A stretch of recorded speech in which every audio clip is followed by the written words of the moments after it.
Hello friends, જય શ્રી કૃષ્ણ બધાને. ખૂબ જ ગરમીની શરૂઆત થઈ ગઈ છે અને આખો દિવસ કામ કરી અને રાત થતાં થતાં આપણે થાકી જતા હોઈએ છીએ. તો રાત્રે ડિનરમાં એમ થાય કે કંઈક ઝટપટ બની જાય એવું અને સાથે ટેસ્ટી પણ જોઈએ. તો આજે આપણે એક એવી જ સરસ મજાની રેસીપી બનાવીશું.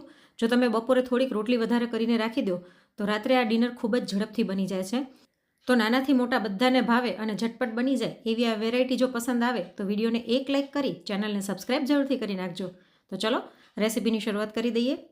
સૌથી પહેલાં આપણે એક સ્ટફિંગ બનાવવાનું છે. તો એના માટે એક પેનની અંદર 2 ચમચી જેટલું તેલ લઈ લઈશું. તેલ ગરમ થાય એટલે અડધી ચમચી જીરું નાખી દઈએ. જીરું સરસ ફૂટી જાય એટલે આની અંદર 1 મોટી ચમચી લસણ આદુ મરચાંની પેસ્ટ નાખી દઈએ અને સ્લો ફ્લેમ પર આને થોડીક વાર માટે સાંતળી લઈશું. અહીં જો તમે લસણ ન ખાતા હોય તો સ્કીપ કરી શકો છો. તો આપણી પેસ્ટ સરસ સંતળાઈ ગઈ છે. હવે આની અંદર 1 વાટકી જેટલી ઝીણી સુધારેલી ડુંગળી નાખી દઈએ. ડુંગળીને પણ આપણે મીડિયમ ફ્લેમ ઉપર થોડીક વાર માટે સાંતળી લઈશું, જેથી તેની કચાશ દૂર થઈ જાય અને થોડીક આપણી ડુંગળી ટ્રાન્સલુસન્ટ થઈ જાય. તો આપણી ડુંગળી સરસ સંતળાઈ ગઈ છે. હવે આની અંદર આપણે અડધી વાટકી ઝીણી સુધારેલી કોબી, 3 ચમચી ઝીણું સુધારેલું કેપ્સિકમ, અડધી વાટકી ઝીણું સુધારેલું ગાજર લઈ લઈશું. તમે ઈચ્છો તો ગાજરને ખમણીને પણ લઈ શકો છો. સાથે અડધી વાટકી જેટલા વટાણા નાખી દઈશું. વટાણાને મેં 10 મિનિટ ગરમ પાણીમાં પલાળી રાખ્યા હતા એટલે જલ્દીથી ચડી જાય. તો હવે આ બધા જ શાકભાજીને બરાબર મિક્સ કરી લઈએ અને આની અંદર આપણે સ્વાદ પ્રમાણે મીઠું નાખી દઈશું, જેથી ગાજર અને વટાણાને ચડતા વાર ન લાગે. તો મીઠું નાખી બરાબર મિક્સ કરી અને સ્લો ફ્લેમ પર આપણે આને થોડીક વાર માટે થવા દઈશું. તો થોડીક વાર પછી આપણા ગાજર અને વટાણા બંને ચડી ગયા છે. સાધારણ ક્રન્ચી હશે તો ખાવામાં મજા આવશે. તો હવે આની અંદર આપણે બાફેલા બટેટા એડ કરવાના છે. તો અહીં મેં 3 મીડિયમ સાઇઝના બટેટાને બાફી અને છાલ ઉતારીને લઈ લીધા છે. હાથેથી જ આપણે બટેટાને એવી રીતના ક્રશ કરીને આની અંદર એડ કરી દઈશું.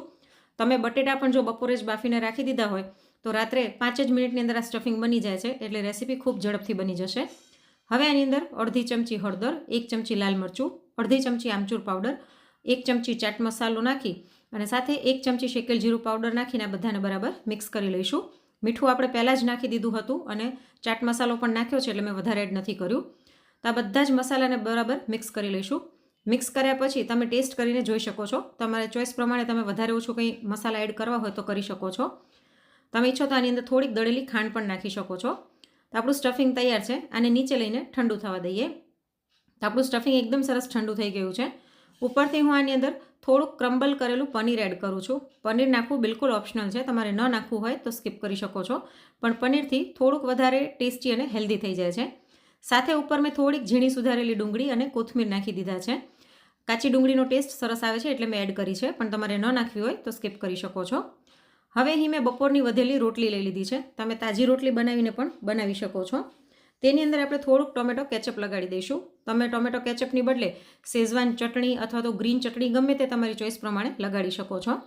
હવે આપણે જે સ્ટફિંગ બનાવીને રાખ્યું હતું તે આની અંદર લગાડી લઈએ. સ્ટફિંગ તમે તમારી ચોઈસ પ્રમાણે વધારે ઓછું લગાડી શકો છો. આપણે અડધી રોટલી ઉપર સ્ટફિંગને ફેલાવી દઈશું અને ઉપરથી થોડુંક ચીઝ ખમણી લઈએ. આમાં ચીઝ નાખવું ઓપ્શનલ છે, પણ થોડુંક ચીઝ નાખવાથી એક તો રોટલી ચોંટી જશે, ખુલશે નહીં, અને પ્લસમાં બાળકોને ખૂબ જ ભાવશે. બાળકોને તમે એમનેમ શાક રોટલી આપશો ને તો નહીં ખાય, પણ આવી રીતના બનાવીને આપશો તો તે જરૂરથી ખાઈ લેશે. તો આને આપણે ફોલ્ડ કરી લઈએ અને આવી રીતના પહેલાં આપણે થોડીક રોટલી તૈયાર કરી લઈએ. તો અહીં મેં અત્યારે 4 રોટલી તૈયાર કરી લીધી છે. હવે આપણે આને તવા ઉપર શેકવાની છે. તમારે તવા ઉપર ન શેકવી હોય તો તમે ગ્રીલ પેનમાં અથવા તો સેન્ડવિચ મેકર હોય એમાં પણ કરી શકો છો. મેં અહીં આની ઉપર થોડુંક ઘી લગાડ્યું છે. તમે ઘીની બદલે તેલ લગાડી શકો છો અથવા તો બટરમાં પણ શેકી શકો છો. 2 રોટલી રાખી અને મીડિયમ ફ્લેમ પર આપણે આને થોડીક વાર માટે થવા દઈશું, એટલે નીચેથી સરસ ક્રિસ્પી થઈ જાય. ઉપર પણ થોડુંક આછું ઘી લગાડી અને આપણે આને પલટાવી દઈએ અને બીજી સાઈડથી પણ એકદમ સરસ ક્રિસ્પી થાય ત્યાં સુધી આને થવા દઈશું. બંને સાઈડથી સરસ ક્રિસ્પી થઈ જાય એટલે ચીપિયાની મદદથી આને પકડી અને નીચેની બાજુ પણ આપણે આને થોડુંક ક્રિસ્પી કરી લઈશું.